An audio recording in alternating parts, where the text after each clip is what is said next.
नमस्कार. मी भाऊ तोरसेकर. तुम्ही बघत आहात प्रतिपक्ष. मित्रांनो, आत्ताच्या बातम्या ज्या काही 2-4 दिवस ऐकतोय, त्यांनी मन थोडं विचलित झालं. मी शरद पवारांचा टीकाकार आहे, मी अनेकांचा टीकाकार आहे, उद्धव ठाकरेंचाही टीकाकार आहे. पण त्यांच्या ज्या चांगल्या गोष्टी असतात, त्याचं समर्थनही मी अनेकदा केलंय. किंबहुना त्यांच्यावर चुकीच्या आरोपांवर किंवा अन्यायाच्या विरुद्ध मी सुद्धा भाष्य केलेलं आहे. आणि म्हणूनच विरोधक असणं, टीकाकार असणं ही एक गोष्ट आहे. पण ज्यावेळेला एखाद्या माणसाची विटंबना केली जाते, अकारण विटंबना केली जाते, तेव्हा त्याच्या पाठीशी उभं राहणं किंवा त्याला त्यातून सावरायला मदत करणं किंवा काही सुचवणं, हे सुद्धा मला एक पत्रकार म्हणून अगत्याचं वाटतं.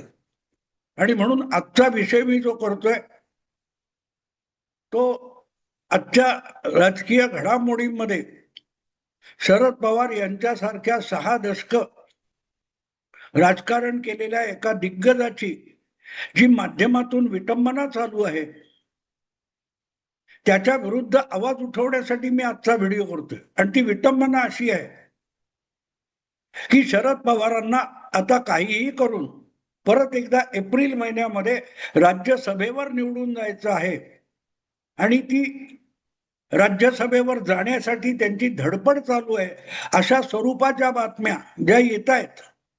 म्हणजे स्पष्टपणे असं सांगितलं जात नाही की शरद पवार राज्यसभेत जायला अगतिक झालेत, असं कोणी सांगत नाही. पण त्यासाठी शरद पवार डावपेच कसे खेळतायत, ही शरद पवारांची विटंबना आहे. जो माणूस 1967 साली युवक काँग्रेसचा कार्यकर्ता म्हणून विधानसभेवर बारामतीतून पहिल्यांदा आमदार म्हणून निवडून गेला, तेव्हापासून आजपर्यंत शरद पवारांनी अनेक निवडणुका लढवल्या. त्या विधानसभेच्या असतील, लोकसभेच्या असतील, विविध संस्था संघटनांच्या असतील. पण ते निवडणूक हरत नाही आणि हरायची निवडणूक लढवत नाहीत, ही सुद्धा एक बाब विसरता कामा नये. मी विरोधक असलो तरी वस्तुस्थिती आहे आणि त्याकडे मी कधीही डोळे झाक केलेले नाही. एकदा कधी त्या डालमियांकडून क्रिकेट काउन्सिल काय आहे ते इंडिया, त्याच्या अध्यक्षपदाच्या निवडणुकीत शरद पवार पराभूत झाले. पण ते क्रिकेट या संघटनेचं होतं. राजकारणात आणि सार्वजनिक जीवनात शरद पवार निवडणूक हरत नाहीत, हा इतिहास आहे. आणि त्यामुळे एखादी निवडणूक जिंकण्यासाठी किंवा एखादं पद निवडून येण्यासाठी शरद पवार अगतिक झाले असं चित्र रंगवणं माझ्या भूमिकेतून किंवा माझ्या दृष्टिकोनातून गैरलागू आहे. शरद पवारांनी आजपर्यंत अनेकांना मोठमोठ्या पदावर नेऊन बसवलेलं आहे, निवडून आणलेलं आहे, अगदी निवडणुकीत पाडलेलं सुद्धा आहे. अशी व्यक्ती राज्यसभेच्या सदस्यत्वासाठी अगतिक झाली किंवा फार आषाढभूतपणे त्यासाठी प्रयत्न करते, अशी वर्णनं शरद पवारांची करणं अश्लाघ्य आहे. हा, पण हे करताना त्यांच्यावर काही ती विटंबनेविषयी आवाज उठवताना शरद पवार पण काही चुका करतात आणि त्या चुका त्यांच्या चमचे लोक आहेत त्यांना मान्य नाही, पण त्या चुका असतात आणि त्याची फार मोठी किंमत शरद पवारांना मोजावी लागत असते. आता सुद्धा शरद पवारांनी अशीच एक मोठी चूक करून ठेवली. अलीकडच्या राजकारणात प्रामुख्याने अजितदादांच्या अपघाती निधनानंतर शरद पवारांचा काही काळ संयम सुटला, धीर सुटला असावा आणि त्यातून त्यांनी एक चूक केलेली आहे आणि त्याची फार मोठी किंमत त्यांना अशा विटंबनेतून मोजावी लागते. आणि त्यामुळे मला त्यांच्याविषयी सहानुभूती वाटलेली आहे. पण आजची चूक कुठली आहे हे सांगण्यापूर्वी एक गोष्ट अगत्याने सांगितलं पाहिजे. तब्बल 35 वर्षापूर्वी अशी चूक शरद पवारांनी केली होती आणि तेव्हा त्यांना जी तारांबळ करावी लागली होती ती आठवली.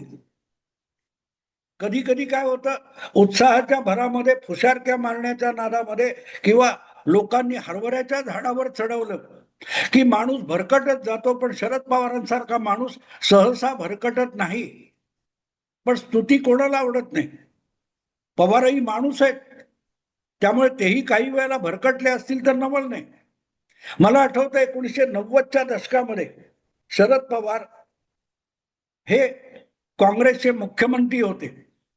अवघ्या 3-4 वर्षापूर्वी त्यांनी विरोधाचं राजकारण सोडून सत्तेची वाट चोखाळली. त्यासाठी पुलोद नावाची आघाडी विरोधी पक्षांची बनवलेली गुंडाळून मोडून शरद पवार आपल्या 50 आमदारांसकट राजीव गांधींचे हात बळकट करण्यासाठी काँग्रेसवासी झाले होते. कधी काळी म्हणाले होते की एक वेळ अंगाला राख फासून हिमालयात जाईल, पण काँग्रेसमध्ये परत जाणार नाही.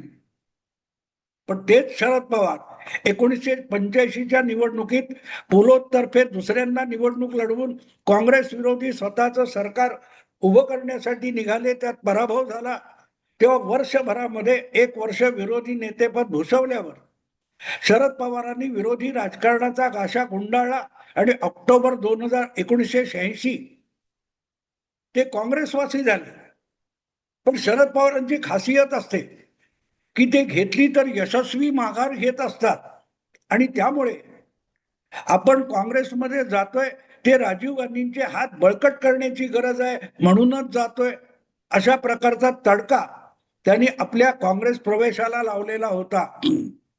त्यावेळेला लोकसभेमध्ये राजीव गांधी यांच्याकडे काँग्रेसचं 415 खासदारांचं पाठबळ होतं. त्यामध्ये शरद पवारांच्या पक्षाचे 2 खासदार भर पडल्यामुळे काय ते राजीव गांधींचा एक केस सुद्धा मजबूत होणार नव्हता.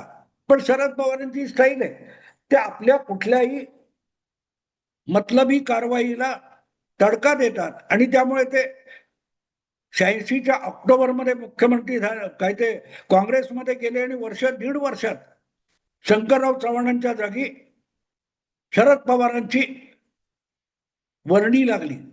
त्यालाही शिवसेना जबाबदार होती, वेगळं सांगायला नको. वेगवेगळी कारण आहेत, पण तो विषय आजचा नाहीये. पण मुख्यमंत्री झाल्यानंतर शरद पवार मुख्यमंत्री झाले. पण तदनंतर आलेल्या लोकसभा निवडणुकीत 1989 साली राजीव गांधींचा दारुण पराभव झाला. 400च्या पलीकडे असलेली खासदार संख्या ही 180-190 पर्यंत येऊन अडकली आणि देशामध्ये परत एकदा विरोधी पक्षांचं केंद्र सरकार आलं. विश्वनाथ प्रताप सिंग पंतप्रधान झाले. त्यांनी विविध पक्ष एकत्र करून जनता दल नावाचा पक्ष बनवला होता. भाजप आणि डावी आघाडी या दोघांच्या संयुक्त पाठिंब्याने विश्वनाथ प्रताप सिंग पंतप्रधान झाले आणि शरद पवार तेव्हा महाराष्ट्रात काँग्रेसचे मुख्यमंत्री होते. ते मुख्यमंत्री असतानाच काँग्रेसची महाराष्ट्रात वाताहत सुरू झाली. काँग्रेसला दणका बसला महाराष्ट्रामध्ये लोकसभेला आणि नंतर विधानसभा आली. विधानसभेमध्ये सुद्धा काँग्रेसला पहिल्यांदा रामदास आठवलेंना सोबत घेऊन आघाडीने निवडणुका लढवाव्या लागल्या आणि कसं बसं बहुमताचं दार ठोठावण्यापर्यंत पोहोचले शरद पवार आणि मुख्यमंत्री झाले. आणि याच कालखंडामध्ये योगायोग असा होता की जनता दलाच्या सरकारमध्ये चंद्रशेखर विरुद्ध व्ही.पी. सिंग असा एक संघर्ष सुरू झाला आणि त्यामुळे जनता दल पक्ष फुटला. चंद्रशेखर यांचा गट वेगळा झाला आणि त्यावेळेला जनता दलामध्ये आणि विरोधी पक्षांच्या राजकारणामध्ये दुभंग व्हावा म्हणून काँग्रेसतर्फे चंद्रशेखर यांच्या गटाला पाठिंबा दिला गेला. ही गंमत लक्षात घेण्यासारखी आहे. तो पाठिंबा चंद्रशेखर यांना मिळवून देण्यासाठी शरद पवार यांनी राजीव गांधींकडे मखलाशी केलेली होती. कारण चंद्रशेखर हे सुद्धा फार पूर्वीच्या काळातले शरद पवारांचे मित्र होते आणि या राजकारणाचा फायदा आपल्याला घेता येईल हे शरद पवारांनी राजीव गांधींना पटवून दिलं आणि त्यामुळे राजीव गांधींनी आपल्या 180-90 खासदारांचा पाठिंबा चंद्रशेखर यांच्या पाठीशी उभा केला आणि चंद्रशेखर देशाचे अल्पकालीन पंतप्रधान झाले. पण त्यानंतर शरद पवारांनी एक भयंकर मोठी घोडचूक केली. ती घोडचूक अशी होती की आपण कसं चंद्रशेखर यांना पंतप्रधान पदावर बसवलं, अशा फुशारक्या काही मित्र पत्रकारांकडे शरद पवारांनी मारल्या आणि त्या पत्रकारांनी त्याच्या बातम्या सुद्धा केल्या आणि त्या बातम्या शरद पवारांना अडचणीच्या झाल्या. आपल्या पाठिंब्यामुळे म्हणजे राजीव गांधींच्या पाठिंब्यामुळे चंद्रशेखर पंतप्रधान झाले असताना भले शरद पवारांनी मखलाशी केलेली असेल, पण काँग्रेसचा पाठिंबा 180-90 खासदारांचा पाठिंबा शरद पवारांनी दिला नव्हता, राजीव गांधींनी दिला होता. पण शरद पवार जर अशा फुशारक्या मारत असतील तर त्यांना त्यांची अवकात दाखवली पाहिजे असं ठरवून राजीव गांधींनी महाराष्ट्रात जे काँग्रेसचं सरकार होतं त्या सरकारमधल्याच शरद पवारांच्या मंत्रिमंडळातल्या 4 मंत्र्यांना बंड करायला लावलं की ताबडतोबीने असली भाषा करणाऱ्या मुख्यमंत्र्याची उचलबांगडी झाली पाहिजे अशी मागणी करत शरद पवारांचे 4 मुख्य सहकारी राजीनामे फेकून बंडाच्या पवित्र्यात उतरले. रामराव अधिक, विलासराव देशमुख, NM कांबळे, सुशील कुमार शिंदे.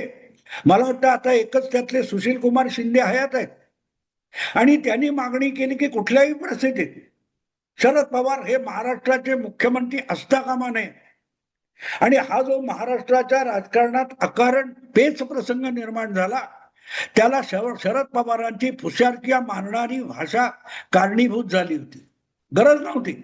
ज्या गोष्टी तुम्ही केल्यात त्या केल्यात, पण तुमचे चमचे पत्रकार, तुमचे स्तुती पाठक यांच्या समोर असल्या गोष्टी बोलल्यानंतर त्यांना तारतम्य राहत नाही आणि ते जे काय बकवास करतात त्याचे दुष्परिणाम तुम्हाला भोगावे लागतात. याचा तो 35 वर्ष जुना 1990 सालचा अनुभव आहे.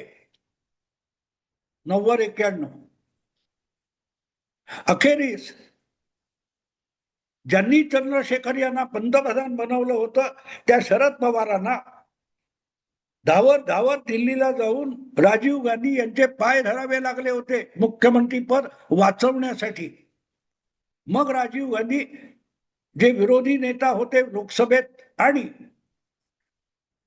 काँग्रेसचे अध्यक्ष सुद्धा होते, त्यांनी GK मुपनार आणि आणखीन कोणातरी प्रभारी म्हणून किंवा निरीक्षक म्हणून मुंबईत पाठवलं आणि शरद पवारांच्या विरुद्ध महाराष्ट्र काँग्रेसमध्ये आमदारांमध्ये मंत्र्यांमध्ये कसली नाराजी आहे याची चाचपणी करवून घेतली. सगळीकडे असंच मानलं जात होतं की शरद पवारांचं मुख्यमंत्रीपद गेलं, पण ज्या कारणास्तव शरद पवारांना आणलं होतं ते कारण लक्षात घेतलं तर शरद पवारांचं मुख्यमंत्रीपद गेलं नसतं. पण हा सगळा खेळ राजीव गांधींनी शरद पवारांना त्यांची खरी अवकात दाखवण्यासाठी केला होता. 8-10 दिवस त्याच्यामध्ये गेले आणि बंडोबा थंडोबा झाले. सुशील कुमार, विलासराव वगैरे सगळ्या मंडळींनी आपली हत्यारं म्यान केली आणि राजीव गांधींनी शरद पवारांना अभय दिलं. पण ही परिस्थिती खुद्द शरद पवारांनी लूज माउथ म्हणजे अकारण बडबड करून ओढवून घेतलेली होती. आपण कसे चतुर आहोत, आपण कसे धूर्त आहोत, आपण काय काय घडवू शकतो या गमजा करण्याची जी हौस होती त्यातून शरद पवारांनी ती चूक केली होती आणि ती त्यांच्या अंगलट आलेली होती. ती निस्तरली गेली. योगायोग असा की आणखीन वर्ष 1.5 वर्षात राजीव गांधींचाच अपघाती मृत्यू झाला आणि तेच शरद पवार हे पंतप्रधान होण्यासाठी दिल्लीकडे झेपावले होते. पण तो इतिहास वेगळा आहे. मुद्दा इतकाच की त्यावेळेला 1990-91 मध्ये असल्या फुशारक्या मारण्यातून आणि अकारण आपल्या स्तुतीपाठकांसमोर बोलून शरद पवारांनी ज्या बातम्या निघाल्या त्यातून स्वतःला अडचणीत आणलं होतं आणि आज सुद्धा तेच झालेलं आहे. अजितदादांचा अपघात झाल्यानंतर ज्या प्रकारे शरद पवारांनी उतावळेपणा दाखवला, संयम सोडला आणि अजितदादा गट आणि शरद पवार गट हे राष्ट्रवादीचे गट एकत्र आणण्यासाठी हालचाली सुरू केल्या, स्वतःच्या खेळी केल्या आपले काही मोहरे प्यादे पुढे सरकवले, त्यातून शरद पवार आज अकारण अडचणीत आलेले आहेत आणि परत एकदा त्यांचे चमचे स्तुतीपाठक पत्रकार पवारांना राज्यसभेत जायचंय आणि राज्यसभेत जाण्यासाठी त्यांना आता अजितदादांच्या गटाचे 40 आमदार पाठीशी असले तरच शक्य होणार आहे असं जे चित्र रंगवत आहेत, ती प्रत्यक्षात पवारांच्या क्षमतेची आणि कुवतेची विटंबना आहे. पवार एका राज्यसभेच्या काय म्हणतात त्या सदस्यत्वासाठी लाचार होतील असं मला वाटत नाही. मी भले पवार विरोधक आहे, कारण अजूनही शरद पवारांनी कुठेही एप्रिल महिन्याच्या आरंभी आपली राज्यसभेची सदस्यत्व संपते, त्यानंतरही आपल्याला राज्यसभेत जायचंय आणि त्यासाठी आपण प्रयत्न करतोय असं कुठेही म्हटलेलं नाही. ना पवारांच्या परिवारातून किंवा पक्षातून कोणी असं म्हटलेलं नाही की शरद पवारांना परत एकदा राज्यसभेत जायचंय. हा, निवृत्तीची घोषणा ते करत नसतील किंवा बातमी आलेली नसेल, पण परत एकदा राज्यसभेत जायचंय, निवडणूक लढवायची हे पवारांनी कुठेही बोललेले नाही किंवा त्यांच्या कुठल्याही निकटवर्तीयाने ती भाषा वापरलेली नाही. मग राज्यसभेसाठी अजितदादांच्या आमदारांची पवारांना गरज आहे, त्यासाठी ते पार्थ पवारांबरोबर जय पवारांबरोबर बोलणी वगैरे करतात. या बातम्या येण्याची गरज काय? ती गरज एकच आहे की ज्या प्रकारे पवार गोटातून राष्ट्रवादी विलिनीकरणाच्या बातम्या सोडल्या गेल्या, रंगवल्या गेल्या, युक्तिवाद केले गेले, गौप्यस्फोट केले गेले, त्यातून पवारांची चाल उघडी पडली आणि त्यांच्या स्तुतीपाठकांनी त्यातून नको नको ते अर्थ काढून शरद पवारांना राज्यसभेसाठी अगतिक झाल्याचं एक चित्र निर्माण केलेलं आहे. अपघातानंतर तात्काळ हा अपघातच आहे, त्याचं राजकारण करू नका, तो घातपात नाही वगैरे वगैरे बोलणारे शरद पवार किंवा सुनेत्रा वहिनी या उपमुख्यमंत्री होणार या संबंधी बातम्या आल्यानंतर आपल्याला त्याची कल्पना नाही, आपलं कुटुंब शपथविधी सोहळ्याला हजर राहणार नाही, इथपर्यंत बोलण्याची गरज शरद पवारांना नव्हती. जी चूक चंद्रशेखरच्या वेळेला झालेली होती की मी चंद्रशेखरला पंतप्रधान केला, ती बडबड आवश्यक होती नव्हती, अनावश्यक होती आणि ती बडबड पवारांना 35 वर्षापूर्वी भोवली होती. आज नेमकी तीच गोष्ट या अजितदादांच्या अपघातानंतर शरद पवार जे अनावश्यक बोलतायत किंवा वागतायत, त्यातून त्यांचे स्तुतीपाठक जे काय नको नको ते अर्थ लावून पवारांची साक्षात विटंबना करतायत, त्याची गरज नाहीये. अर्थात त्यालाही परत पवारच जबाबदार आहेत, कारण हे अपघातच आहे, हा व्हिडिओ असेल किंवा पत्रकार परिषद घेऊन आपल्याला सुनेत्रा वहिनी उपमुख्यमंत्री होणार हे माहिती नव्हतं, आपला परिवार कुटुंब तिकडे जाणार नाही, या सगळ्या गोष्टी शरद पवारांनी बोलण्याची गरज नव्हती. मौन हे सर्वार्थ साधनम म्हणतात. पवार गप्प बसले असते तरी खूप झालं असतं, पण उतावळेपणा कधी कधी नडतो आणि म्हणून आज जर ती राज्यसभा आणि त्याच्यानंतर जे काय होईल ते होईल, पण त्यातून पवार अगतिक दाखवले जातात, हे मला अजिबात आवडलं नाही, मी त्यांचा टीकाकार असलो तरी. कारण एका राज्यसभेच्या जागेसाठी लाचार अगतिक होण्याइतका शरद पवार हा छोटा माणूस नाही, हे त्यांच्या समर्थक आणि विरोधक सगळ्यांनी लक्षात घेतलं पाहिजे. आणि म्हणूनच या संबंधी होणाऱ्या चर्चा मला अनावश्यक वाटतात, किंबहुना पवारांची विटंबना करणाऱ्या वाटतात. ते नजरेस आणून देणं आवश्यक होतं, म्हणून हा व्हिडिओ केला. तो तुम्हाला आवडला, लाईक करा, शेअर करा आणि प्रतिपक्षाला सबस्क्राईब करा. नमस्कार.